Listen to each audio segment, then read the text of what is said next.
આપણે નવમું લેક્ચર શરૂ કરીએ છીએ 10મા ચેપ્ટરનું 8મી એક્સરસાઇઝ ભણતા હતા અને એના બે એક્ઝામ્પલ મેં તમને બતાવેલા અને બંને એક્ઝામ્પલમાં રીત પણ બતાવેલી. એ થિયરીને ફરીથી એક વખત યાદ કરાવી દઉં કે બે રેખાઓ L1 અને L2 ના છેદ બિંદુમાંથી પસાર થતી મેં તમને આકૃતિ દોરીને ત્યારે સમજાવેલું. ફરી કહી દઉં છું, ફરી આકૃતિ એક વખત રિપીટ કરી દઉં છું. જરા અહીંયા ધ્યાન રાખજો. બે રેખાઓ, એક રેખા L1 બીજી રેખા L2. આનું છેદ બિંદુ આ બિંદુ P થયું, બરાબર.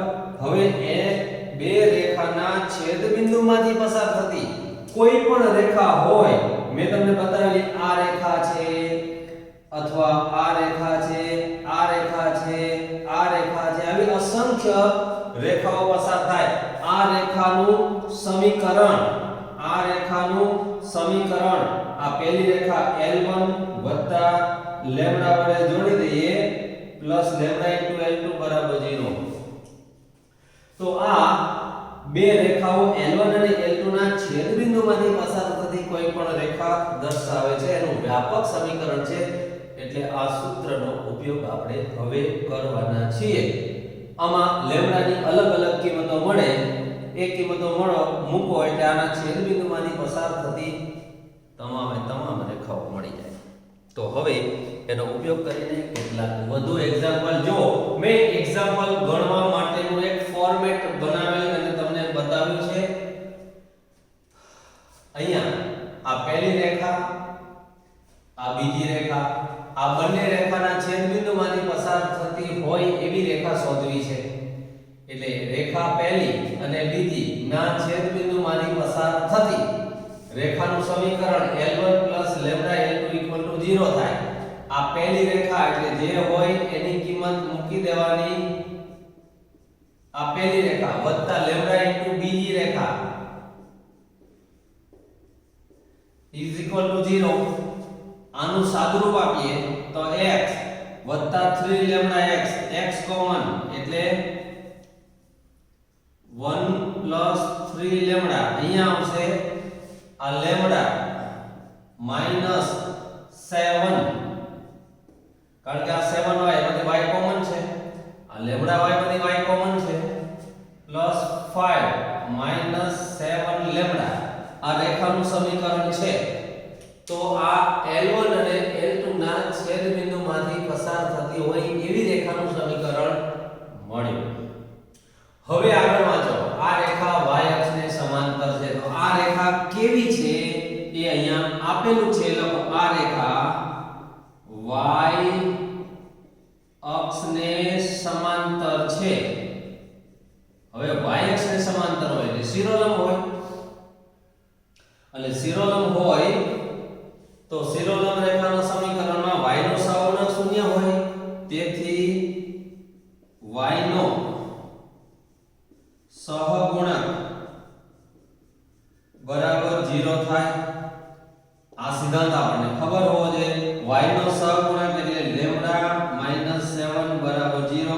તો લેમ્ડા બરાબર 7 મળી ગયું. આ કિંમત સમીકરણ 1 માં મૂકો. લેમ્ડાની જગ્યાએ 7, અહીંયા x -7y + 5 એમને. એ જ રીતે બીજી રેખા પણ એમને. હવે આ થશે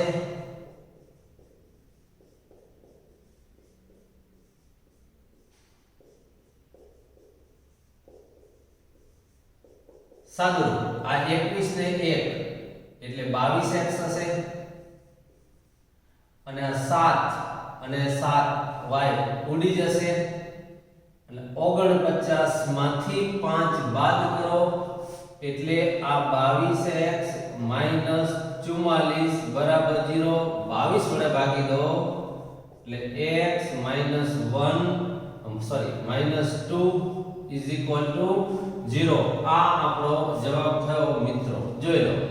તો આટલા સરળ દાખલાઓ છે. હવે આના પછી આ ઉદાહરણ 20 હતું. હવે આપણે ચોથો એક્ઝામ્પલ આના જેવો જ છે, જોઈએ.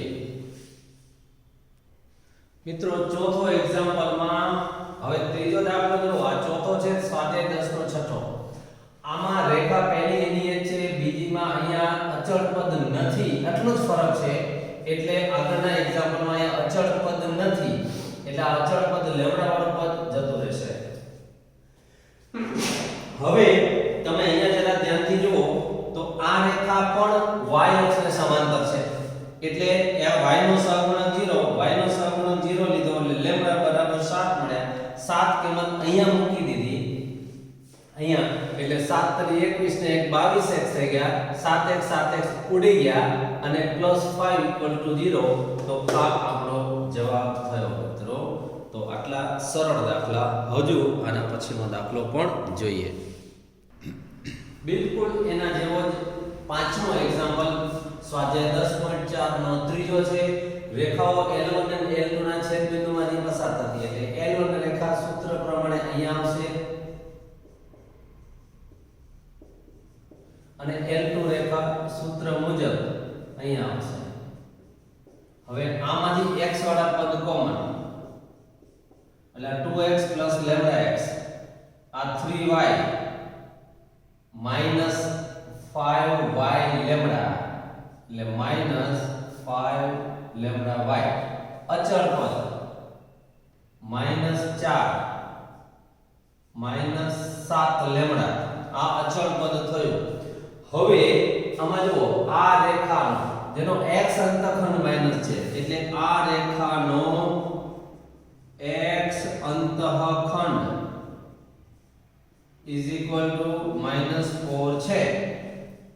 તેથી હવે x અંતઃખંડનું સૂત્ર માઈનસ અચળ પદ માઈનસ કૌંસમાં આ અચળ પદ એની આગળ માઈનસ છેદમાં x નો સહગુણક 2 + લેમ્ડા -4. આ માઈનસ માઈનસ પ્લસ થઈ જશે, એટલે 4 + 7 લેમ્ડા -2 -8 -4 લેમ્ડા, 7 અને 4 11 લેમ્ડા = 4. એટલે લેમ્ડા બરાબર 4/11. તો લેમ્ડા ની કિંમત સમીકરણ 1 માં મૂકો, 4/11. બાકી બધું એમ ને એમ.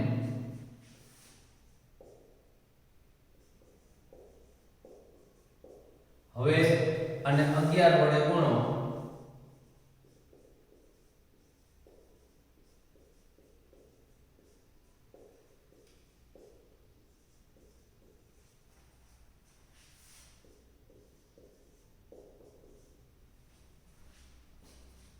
બાવીસ ને 4 26x. હવે 33 માંથી 20 બાદ કરો, 13y અને 28 અને 44, એટલે -8 ને 4 12, 5 ને 2 7, 72 = 0. એટલે 13 વડે ભાગો, 13 દૂ 26, 13 એકા 13 અને 13 છક 78, એટલે 13 વડે નહીં ભગાય અહીંયા, કારણ કે 8 ને 4 12, 1 4 ને 3 7, એટલે 13 વડે ભાગી શકાશે નહીં. તો જવાબ આપણો આનો આ જ આવશે. તો આ આપણો જવાબ થયો મિત્રો. આટલા સરળ દાખલા. હજુ પણ આવા દાખલા જોઈએ. મિત્રો આ એક્ઝામ્પલ ને ફરી એકવાર સાદુરૂપ ચેક કરી લઈએ. અહીંયા ગડબડ લાગે છે. x અંતઃખંડનું સૂત્ર મૂક્યું માઈનસ અચળ પદ, એટલે માઈનસ અચળ પદ છેદમાં x નો સહગુણક મૂક્યો =-4. આ minus minus +4 minus minus +7 lambda, આ -4 * 2 એટલે -8 થાય અહીંયા.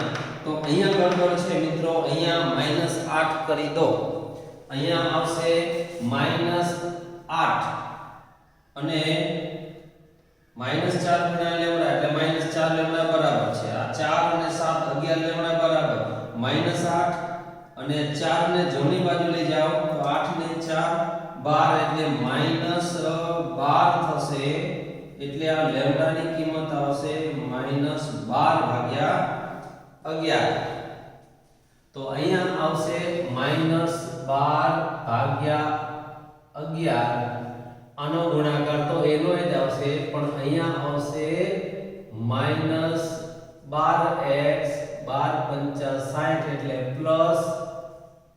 +60y અને માઈનસ પ્લસ આવશે 12 + 84 0. હવે આ 22 માંથી 12 જાય એટલે અહીંયા 10x આવશે 33 અને 60 6 અને 3 9 93 આવશે 93 અને આ 84 છે એમાંથી 44 જશે એટલે +40 આવશે એટલે આપણો જવાબ 10x + 3y + 40 આવો જવાબ આવવો જોઈએ. ચેક કરી લો જવાબ 10.4 સ્વાધ્યાયનો ત્રીજો છે. વધુ એક એક્ઝામ્પલ એના જેવો જ આપણે જોઈએ 10.4 નો ચોથો. રેખાઓ L1 અને L2 ના છેદ બિંદુમાંથી પસાર થતી એટલે આ પહેલી રેખા વત્તા લેમ્બડા ઇન્ટુ બીજી રેખા થઈ ગયું. ચલો આ પહેલી રેખા વત્તા લેમ્બડા ઇન્ટુ બીજી રેખા. x વાળા પદ અલગ y વાળા અલગ અને અચળ અલગ લખી દીધા. હવે આગળ આપેલું છે જો કે અહીંયા વાંચો તમે કે આ રેખાને લંબ રેખા છે. આ રેખા છે એ આ રેખાને લંબ છે. એનો મતલબ આનો ઢાળ અને આના ઢાળનો ગુણાકાર -1 થાય એટલે m1 * m2 = -1. m1 એટલે આ રેખાનો ઢાળ તો -x નો સહગુણક છેદમાં y નો સહગુણક 5/3 થયા. તો આ એ રેખાનો ઢાળ થયો. આ પહેલી રેખાનો ઢાળ m1 આ બીજી રેખાનો ઢાળ આ રેખાનો ઢાળ એટલે -x નો સહગુણક x નો સહગુણક એટલે આ એની આગળ માઈનસ છેદમાં y નો સહગુણક એટલે આ 3 લેવડા -1. હવે એમાં આ માઈનસ દઈ ગયા એટલે આ માઈનસ જતું રહ્યું તો 5 × 5 એટલે 25 5 × 2 એટલે 10 આ માઈનસ ગયું છે આ 3 તરી 9 લેવડા 3 તરી 9 10 માંથી 9 જાય 1 25 આ બાજુ લઈ આવો 25 ને 9 -34 આ કિંમત સમીકરણ 1 માં મૂકી દીધા તો 34 × 2 68 34 × 3 102 34 × 23 782 68 માંથી 5 જાય એટલે 63 ને જમણી બાજુ લઈ ગયા પ્લસ થઈ ગયા 102 3 105 જમણી બાજુ લઈ ગયા પ્લસ થઈ ગયા અને આને જમણી બાજુ લઈ જાવ એટલે માઈનસ થઈ જાય. તો આ જવાબ થયો. હજુ એક એક્ઝામ્પલ 7મો આપણે જોવાનો છે જે સ્વાધ્યાય 10 નો 12મો છે. પહેલા હું રકમ લખી દઉં પછી બતાવું. હવે આ એક્સરસાઇઝ નો છેલ્લો દાખલો એક્સરસાઇઝ 8 નો 7મો. રકમ સમજીએ આપણે તો બે રેખાઓ L1 અને L2 ના છેદ બિંદુમાંથી પસાર થતી અને L1 + λ L2 = 0. આનું સાદુરૂપ આ x વાળું પદ આ x વાળું પદ x કોમન એટલે 4 + 2 લેમ્બડા આમાં 7 - 3 લેમ્બડા y વાળું પદ અને આ અચળ પદ અહીંયા ગોઠવ્યું. હવે આગળ આપેલું છે કે અક્ષો પર સમાન અંતઃખંડ રેખા કાપે છે. તો સમાન અંતઃખંડ કાપતી રેખાનો ઢાળ હંમેશા -1 હોય છે. ઢાળના ટોપિકમાં આપણે ભણી ગયા છે. યાદ કરો વો દિન. ઢાળ ભણ્યા હતા ત્યારનો દિવસ યાદ કરો. તો સમાન અંતઃખંડ કાપતી રેખાનો ઢાળ હંમેશા -1 હોય છે. આ રેખા અક્ષો પર સમાન અંતઃખંડ કાપે છે એટલે આ રેખાનો ઢાળ હંમેશા -1 હોય. એટલે મેં આ સૂત્ર લખ્યું ઢાળ હંમેશા -1 હોય. હવે આ રેખાનો ઢાળ એટલે -x નો સહગુણક જોઈ લો છેદમાં y નો સહગુણક બરાબર -1. આ માઈનસ ગયા ચલો આ માઈનસ અને આ માઈનસ ગયા હું અહીંયા દૂર કરી દઉં છું. તો આ થશે 4 + 2 લેમ્બડા અને આ 1 × 7 - 3 લેમ્બડા 3 ને 2 5 લેમ્બડા ડાબી બાજુ 4 જમણી બાજુ લઈ જાઓ 7 - 4 3 લેમ્બડાની કિંમત 3/5 મળી. આ કિંમત આમાં મૂકો સાદુરૂપ આપો એટલે આપણને આ જવાબ મળે છે મિત્રો. તો આમ આ પ્રકારના એટલે એક રેખા અને બીજી રેખા બે રેખાના છેદ બિંદુમાંથી પસાર થતી કોઈ પણ રેખાનું સમીકરણ શોધવું હોય તો લેમ્ડા L1 + લેમ્ડા L2 = 0 સૂત્રનો ઉપયોગ કરી ટેક્સ્ટ બુકના સાથે એક્ઝામ્પલ આપણે જોઈ ગયા. હવે આપણે જોવાનું છે એક્સરસાઇઝ નંબર 9 સંગામી રેખાઓ કોને કહેવાય. તો જુઓ બે થી વધુ રેખાઓ, આ એક રેખા આ બીજી રેખા, બે થી વધુ ગમે તેટલી રેખાઓ હોય, આ બે રેખાના છેદબિંદુમાંથી જો ત્રીજી પસાર થાય તો ત્રણેયને સંગામી રેખાઓ કહેવાય. એટલે એનું સૂત્ર નિશ્ચાયક બરાબર 0 છે, પણ આપણે નિશ્ચાયકના ઉપયોગ કર્યા વિના કેવું હોય તો બે રેખાનો છેદબિંદુ જે મળે એ ત્રીજી રેખા ઉપર હોય તો રેખાઓ સંગામી કહેવાય. યાદ રાખો આટલું. બે રેખાના છેદબિંદુમાંથી ત્રીજી રેખા પસાર થતી હોય તો ત્રણેય રેખાઓ સંગામી છે તેમ કહેવાય. આટલી વસ્તુ યાદ રાખો. હવે આ હકીકતનો ઉપયોગ કરીને આપણે એક્સરસાઇઝ 9 ના 3 દાખલાઓ ગણવાના છે. હવે હું રકમ તમને બતાવું આ એક્ઝામ્પલની. જુઓ મિત્રો, એક્સરસાઇઝ 9 શરૂ કરીએ. રકમને જરા ધ્યાનથી જોઈ લો, હું તમને સમજાવું છું. રેખાઓ 1 2 અને 3 સંગામી હોય તો કે શોધો. ત્રણ રેખાઓ સંગામી હોય તો કે શોધો. સંગામીનો મતલબ ત્રણે ત્રણ રેખા એક જ બિંદુમાંથી પસાર થાય છે. આકૃતિમાં મેં તમને બતાવ્યું 1 2 ને 3 રેખાઓ છે અને એક જ બિંદુમાંથી પસાર થાય છે. હવે આ ત્રણ રેખાઓ છે તો આમાં હું સમીકરણ 1 અને 3 આમાં જો k આવેલો છે એટલે હું 2 ને છોડી દઉં છું. 1 અને 3 ને ઉકેલી દઉં એટલે મને 1 અને 3 એનું છેદબિંદુ મળે જે બે માંથી પસાર થાય છે. એટલે 2 માં એની કિંમત મૂકો એટલે k મળી જશે. વાત પૂરી. તો હવે મિત્રો આપણે એ એક્ઝામ્પલ ભણીએ. સમીકરણ 1 + 3 કરતા ચાલો 1 અને 3 એમાં +y - y ઉડી જશે એટલે 3 ને 2 5x થશે. 3 ને 2 5x, y ઉડી ગયા, 2 ને 3 5 એટલે -5 = 0. તેથી x = 1. હવે આ કિંમત 1 માં મૂકતા સમીકરણ 1 પરથી y = 3 - 2 આમાં y ને કરતા બનાવો. હવે આમાં x ની કિંમત 1 મૂકી દો એટલે y = 1 મળે. તેથી છેદ બિંદુ P11 મળ્યું. હવે રેખાઓ સંગામી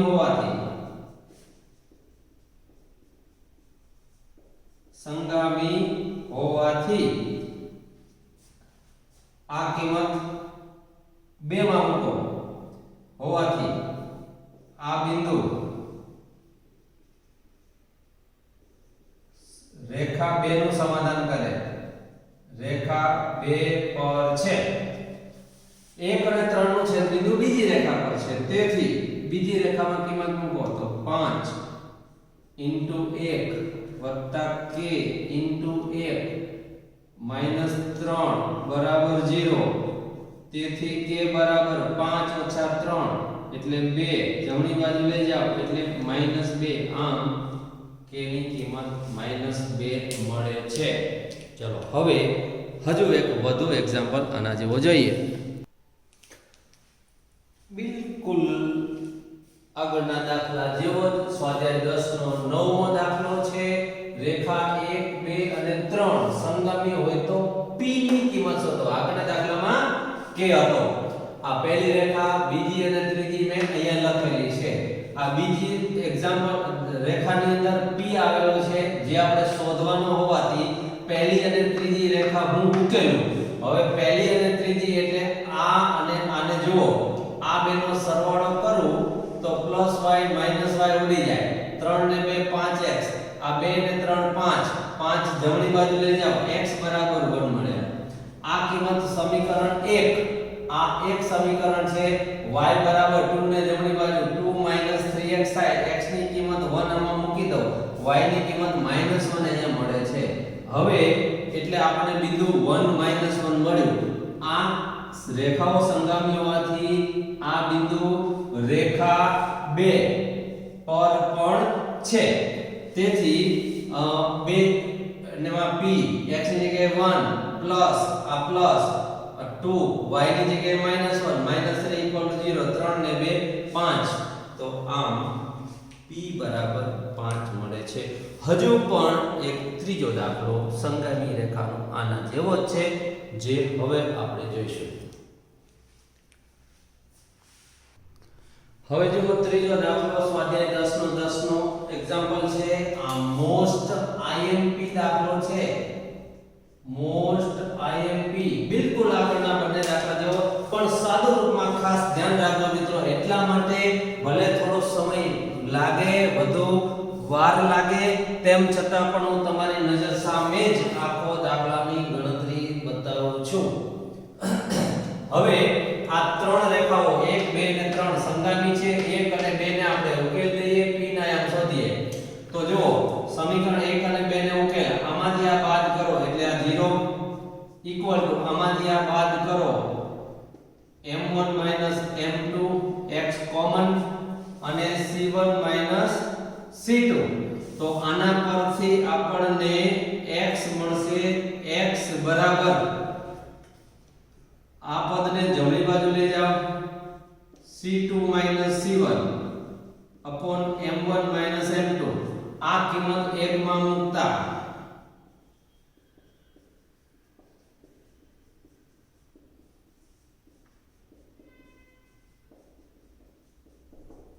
તો y is equal to m1 x એટલે c2 c1 upon m1 m2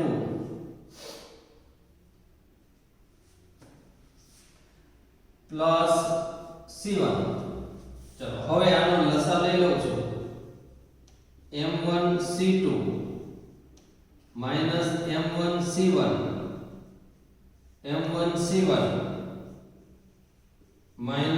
m2 c1 છેદમાં m1 m2. હા, m1 c1 ઉડી જાય, m1 c2 m2 c1 upon m1 m2 minus. હવે આ y આ મળ્યો, આ x આ મળ્યો. તેથી છેદ બિંદુ એટલે સંગમ બિંદુ p બરાબર x c2 c1 upon m1 m2 અને આ મળશે m1 c2 m2 c1 upon m1 m2. આ થયું. હવે આ આપણે જે શોધ્યું એ રેખા 1 અને 2 નું છેદ બિંદુ, જે ત્રીજી રેખા છે, ત્રીજી રેખા પર છે. તો આ બિંદુ રેખા 3 પર પણ છે, કારણ રેખાઓ સંગામી છે એટલે એનું સમાધાન કરે. તો હવે એનું સમાધાન કરાવીએ. તો સમીકરણ 3 માં કિંમત મૂકો. 3 માં m1 c2 m2 c1 m1 m2 આ y આની અંદર કિંમત મૂકું છું બરાબર m3 x1 c2 c1 m1 m2 plus c3.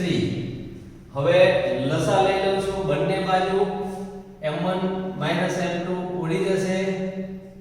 m1 c2 m2 c1 બરાબર m3 c2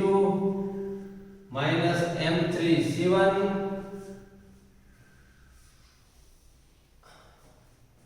આનો લસા લઈ લો. m3 c2 m3 c1 plus c3 m1 m3 હવે આપણે આની રકમ એકવાર ચેક કરી લઈએ તો સંગામી હોય તો સાબિત કરો કે, હવે શું સાબિત કરવાનું છે એ જોઈ લઈએ. તો આમાં સાબિત આવું કરવાનું છે, જુઓ m1 into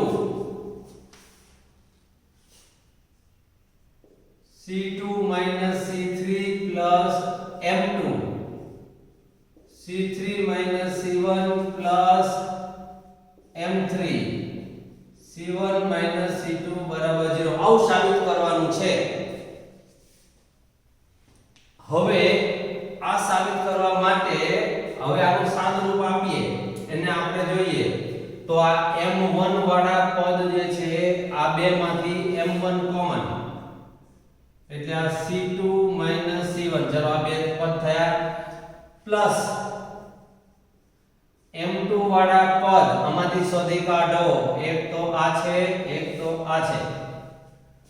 તો આ પદને હું ડાબી બાજુ લઈ આવું અને m2 કોમન કાઢું એટલે c3 માઈનસ આમાંથી કોમન કાઢું એટલે c1 પ્લસ m3 એક તો આ પદ અને એક આ પદ, આ બંનેમાંથી બંનેને ડાબી બાજુ લઈ આવો, m3 કોમન કાઢો એટલે c1 c2 0 જે આપણે સાબિત કરવાનું છે એ જોઈ લો એ સાબિત થઈ ગયું. તો આમ ત્રણ રેખાઓ સંગામી હોય તો આ પરિણામ સાબિત કરવાનું હોય તો આપણે શું કરવું જોઈએ તો ત્રણે ત્રણ રેખાને પહેલા લખી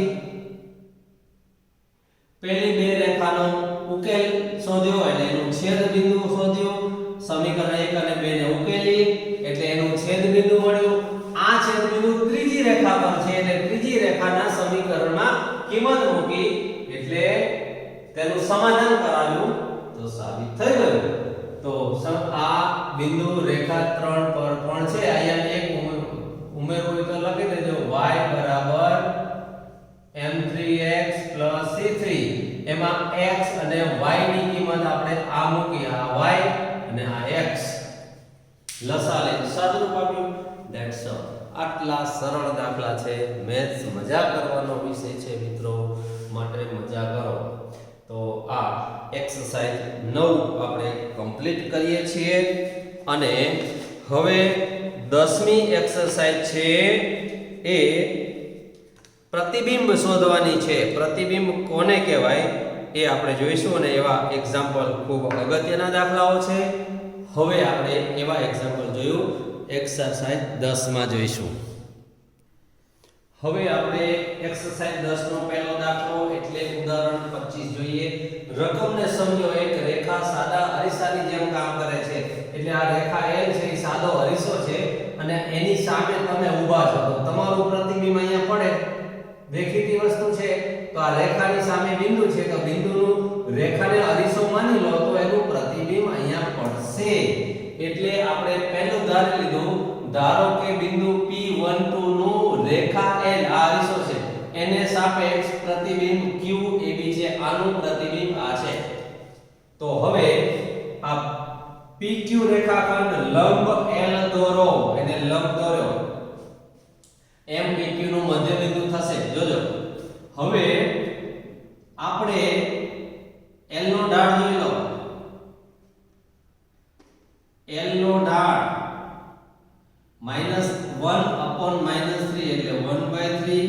તેથી PQ નો ઢાળ તો આના વ્યસ્તનો વિરોધી થાય એટલે રેખા PQ નું સમીકરણ ઢાળ બિંદુનું સમીકરણ મૂકીએ તો PQ નું સમીકરણ PQ12 માંથી પસાર થાય y y1 બરાબર ઢાળ કૌંસમાં x x1 એટલે આ સમીકરણ થયું 3x y આ માઈનસ માઈનસ પ્લસ 3 થાય. પ્લસ 3 ને ડાબી બાજુ લઈ આવો -3 -2 એટલે -5 = 0. સમીકરણ 2 થયું. હવે સમીકરણ 1 અને 2 ને ઉકેલતા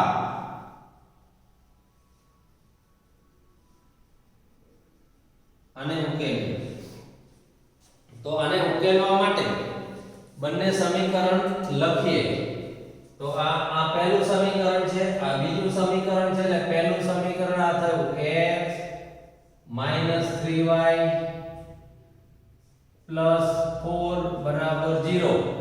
આ બીજા સમીકરણને 3 વડે ગુણો એટલે 9x + 3y - 15 બરાબર 0. આનો સરવાળો કરો 3 ઉડી જાય 10x - 11 15 માંથી 4 જાય તો x બરાબર 11/10. હવે આ કિંમત સમીકરણ 2 માં મૂકતા એટલે સમીકરણ 2 પરથી y બરાબર આમાં y ને કરતા બનાવો તો 5 - 3x એટલે 11/10. 10 × 5 50, 11 * 33 / 10 એટલે y આપણને કેટલો મળશે મિત્રો 17/10. તેથી PQ નું મધ્ય બિંદુ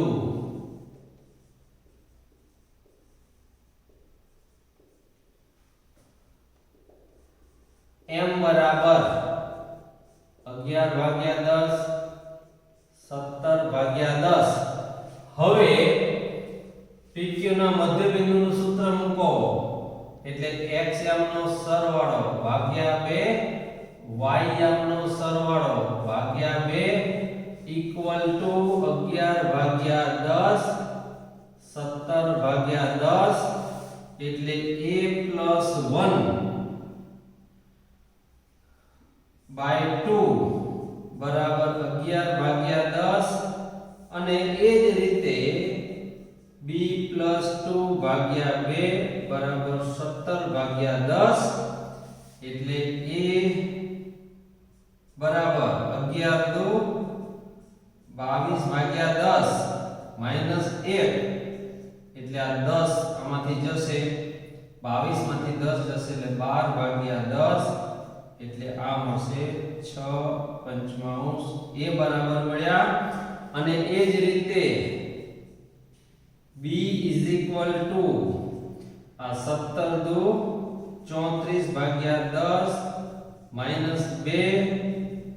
34 - 10 * 20/10 આ 20 34 માંથી 20 જાય એટલે 14/10 7 * 2 = 14 5 * 2 = 10 b બરાબર.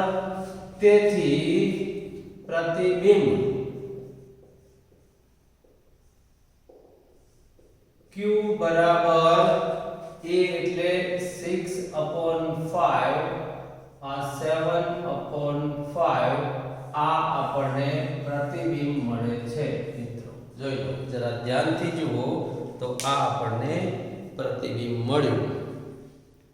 હવે આવો જ એક એક્ઝામ્પલ બીજો જોઈએ. ચાલો મિત્રો, બિલકુલ એના જેવો દાખલો. એક સાદા અરીસાની જેમ રેખા કામ કરે છે. આ બિંદુનું પ્રતિબિંબ શોધવું છે આ રેખાને સાપેક્ષ. તો આ રેખા મેં અહીંયા દોરેલી છે, બિંદુ અહીંયા દોરેલું છે. આ રેખા અરીસો છે તેવું સમજો. આ બિંદુ છે તમે પોતે ઊભા છો તેમ સમજો. તમારું પ્રતિબિંબ અહીંયા પડે છે એટલે P નું પ્રતિબિંબ Q છે એવું ધારી લીધું. Q ના આમ AB ધાર્યા. એ જ લખ્યું છે મિત્રો. P નું રેખા L ને સાપેક્ષ પ્રતિબિંબ Q છે. PQ લંબ L દોરો. હવે L નો ઢાળ, રેખાનો ઢાળ -x નો સહગુણક છેદમાં y નો સહગુણક માટે PQ નો ઢાળ આના વ્યસ્તનો વિરોધી એટલે PQ રેખાનું સમીકરણ. PQ રેખા પોતે 3 માંથી પસાર થાય છે. બિંદુ આપેલું છે ને ઢાળ મળ્યો y - y1 બરાબર ઢાળ 3 કૌંસમાં x - x1. આ 3x એમને y જમણી બાજુ લઈ ગયા -8 જમણી બાજુ જશે +8 -9 એટલે -1 રહેશે. હવે આ સમીકરણ 2 અને આ સમીકરણ નંબર 1 છે. આને આપણે નંબર 1 આપી દીધું છે. 1 અને 2 ને આપણે ઉકેલી દઈએ તો આ બંને સમીકરણ 2 માં 3 વડે ગુણો એટલે y અહીંયા ઉડી જાય, x મળે ને x ની કિંમત સમીકરણ 2 માં મૂકો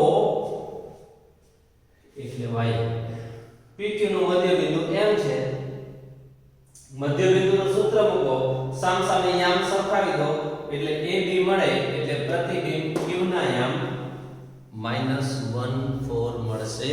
મિત્રો આ પ્રતિબિંબ શોધવાની જે સંકલ્પના છે એ ખૂબ જ અગત્યની છે. તમારે આગળ ઉપર સદિશમાં પણ આ જ સંકલ્પનાનો ઉપયોગ આવશે, માત્ર લખાણ સદિશ સ્વરૂપમાં હશે. અહીંયા યામ ભૂમિતિ સ્વરૂપમાં લખાણ છે. બંનેનો મેઇન કન્સેપ્ટ એટલે કે સંકલ્પના એક જ છે. એક વખત તમારા સંકલ્પના મગજની અંદર બેસી ગઈ તો બાકીના બધા ટોપિક તમારા માટે સરળ બની જશે. તો મિત્રો હવે પછીનો ટોપિક આવતા લેક્ચરમાં જોઈશું આપણે. એમાં બે ટોપિક હવે બાકી રહ્યા. એક અભિલંબ સ્વરૂપની રેખાનું સમીકરણ અને એક છે ઉગમ બિંદુનું સ્થાનાંતર કરવાથી શું ફેરફાર થાય છે. આ બે વસ્તુઓ હવે આપણે આગળના લેક્ચરની અંદર ભણીશું. તો ત્યાં સુધી આપણે 10મું લેક્ચર સ્ટાર્ટ કરીએ ત્યાર પહેલા આ બધા જ એક્ઝામ્પલ એક વખત ગણી જાઓ. આજે ગણાવેલા બધા દાખલા ખૂબ જ અગત્યના છે. તો હવે આપણે મળીશું આવતા લેક્ચરમાં. ત્યાં સુધી તૈયારીમાં લાગી જાઓ.